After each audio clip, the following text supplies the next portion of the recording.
Hi guys. Welcome back to my YouTube.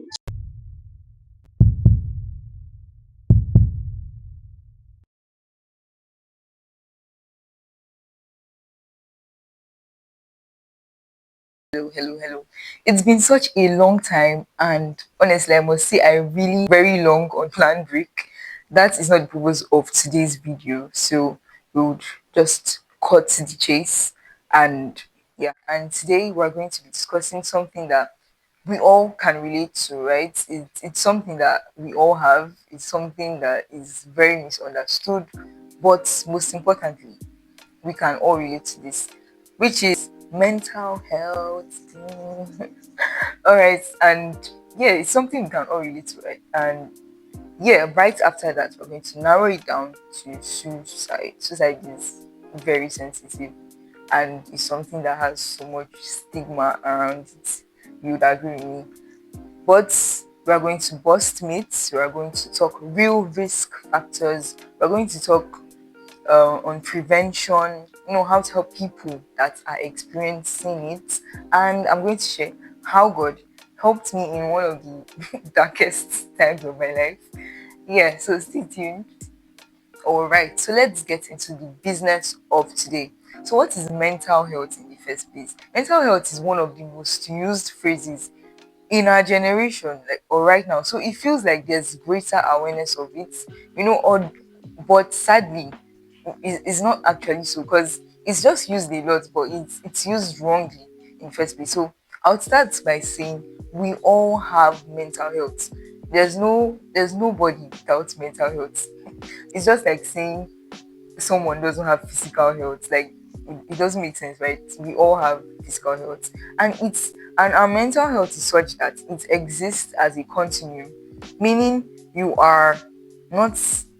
It's not that you are either mentally ill or you are mentally well. It's like blocks, and you are either going down this path, which is mental illness, or you are heading towards this path, which is mental well-being. And depending on the circumstances of life, our upbringing and community and environment, rather, it can either go or come up. Meaning that come up, mean your mental health, like, is something you already have. Whether you are thriving or not is now another thing. And so, what is mental health? Mental health, I'm going to be defining it according to WHO, what mental health is, and the fact that we all have mental health at the end of the day, and it's not something to be say, oh no, I don't have mental health. We understand better now. So now, let us narrow it down once more. What is suicide? Yeah, what is suicide? Suicide is the act of intentionally taking one's own life. Intentionally taking your own life. Yeah, that is what suicide is. And I'm going to be explaining suicide through this angle of our physical health. Just the same way our physical health has diseases, that's the same way your mental health can also be ill. So when you talk about risk factors of suicide, we're talking of of things that can expose one to a particular illness. So when we say risk factors of suicide, we're talking about things that can make an individual, think of it in the first place and want to do that. When we talk about symptoms and when we talk about warning signs, we are talking about symptoms. These are signs you can look out for in a person. Just the same way, if someone is to be down with a fever, like that is for your physical health, the person could be experiencing headache, tiredness. That's the same way suicide also has symptoms that we can and signs to look out for. And we also have a treatment plan, and there's also protective factors, which is how to immune yourself, how to prevent it in the first place. Right now, we're going to be debunking 7 biggest myths on suicide and the truth about them. Stay tuned. Number one is just about money. And I'm starting with this point intentionally because in this part of the world, if you're in Africa, you know what I mean. There's this, or being in third world countries, there's this belief that if money solves all things, and that is not exactly the case. Because I mean, we've heard so many stories of billionaires killing themselves, and as much as, yeah, okay, sometimes they had issues they're dealing with, but you just come to understand that, oh, it's really not just about money. So before you rush to say anything, insensitive to someone, or just open your mouth in ignorance, suicide is not all about money. It's not all about someone's financial state. Myth number two: most people who say they will do it are seeking attention. The truth, nah. Most people always give warning signs, and examples of these warning signs could be talking of hopelessness, talks on hopelessness, feeling like a burden. This one is really strong, because a lot of times when before people take their lives, they always believe that it's just be better if I just go. I'm already causing so much pain. I'm already probably. I once heard the story of someone who was ill, and sadly he took his life because he felt like he was a burden. So that is another example. Another example could be excessive substance abuse, searching for methods, and withdrawing or isolating. So if you notice that your friend is displaying all these signs, please just look out for them, reach out to them, check up. Just right. So myth number one: talking about suicide puts the idea in people's heads, versus the truth. Research shows that talking about suicide does not put the idea in people's heads. Rather, it makes them feel seen and less isolated. One of the you know one of the factors that can make someone who is already having suicidal thoughts, actually even move to doing the act, doing the act, move to actually executing the action. Too much, too much English. Is isolation. Isolation is one of the things that makes people to commit suicide. So if you ever notice that a friend or a colleague, that used to be cheerful, and sometimes it could be they just need a break. But if there's isolation, and other symptoms as well, please be kind and reach out to them. So yes, myth debunked. Talking about suicide does not put the idea in people's head. Myth number four: nothing can stop someone who is determined to die, versus the truth. No. Timely support always saves lives, trust me. And that is the whole point of creating awareness on this.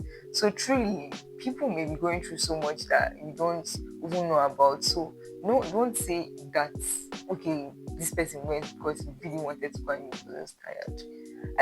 As much as I understand that death is something that we can't run away from, killing yourself is not how to it's not an approach, it's not an option. So yeah, timely support always saves lives. And I once heard the story of my friend shared the story of how there was someone who was on her heart, like it just kept on coming to mind, like she should reach out to this person. And thank god she did, because she reached out to this person, and person told her, oh, okay, I've been going through this, I've been feeling alone, and no one has, I just really felt alone, and the person was about to take their life. So what if she didn't reach out? What if she didn't reach out to just check up? So sometimes it could just be that one phone call that you make, a random text. Trust me, people are going through so much than you think. So please be kind, and yeah, that has been debunked. Timely support saves lives. 5. Yeah. Myth number 5: faith makes you immune. Ah, versus the truth. What is the truth about this myth now? This is very, I'm going to be very careful in my words with speech. Okay, so there's this belief that if you are, because you are spiritual, you shouldn't be experiencing certain things, because it doesn't tell well of you, or well, that's like not true. And a lot of times I think the reason people don't open up about what they're experiencing is because they don't want to seem like, okay, they're not being spiritual enough. So yes, you can be a Christian. Yeah, you can be Christian, you can be Muslim, and whatever religion, and still experience suicide. And the problem with this is that it makes people silent. It shuts them down to won't ever communicate how they feel. Like someone could be depressed, like very depressed, and may not want to accept it. And we all know that if you don't accept it, chances of you getting help is very slim. Yeah, but I mean, God helps people however He wants to. Okay, and myth number 6: suicide is selfish. And what is the truth on this?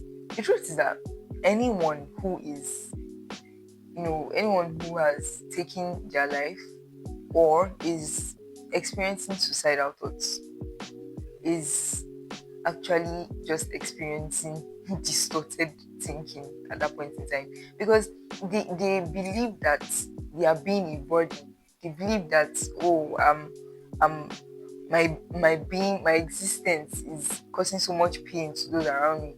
Probably someone who is SS. I once heard a story of someone who was SS and sadly took his life because he felt like he was being a burden to his parents, and having to cope with his um attacks and all. He just felt like his family would be better off without him.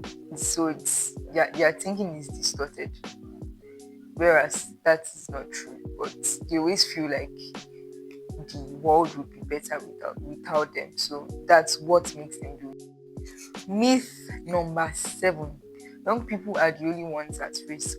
No, the truth. No, young people are not the only ones at risk. People are of all ages. It affects everyone. Just the same way people of all age groups have mental health. That is the same way anyone can experience this, and it is not necessarily okay. So thank you so much for sticking with me to this point. If you are experiencing this yourself, I just want to let you know that healing and help is very, very possible. When it comes to this particular subject, it's so dear to my heart because this is something that I also experienced at some point in my life.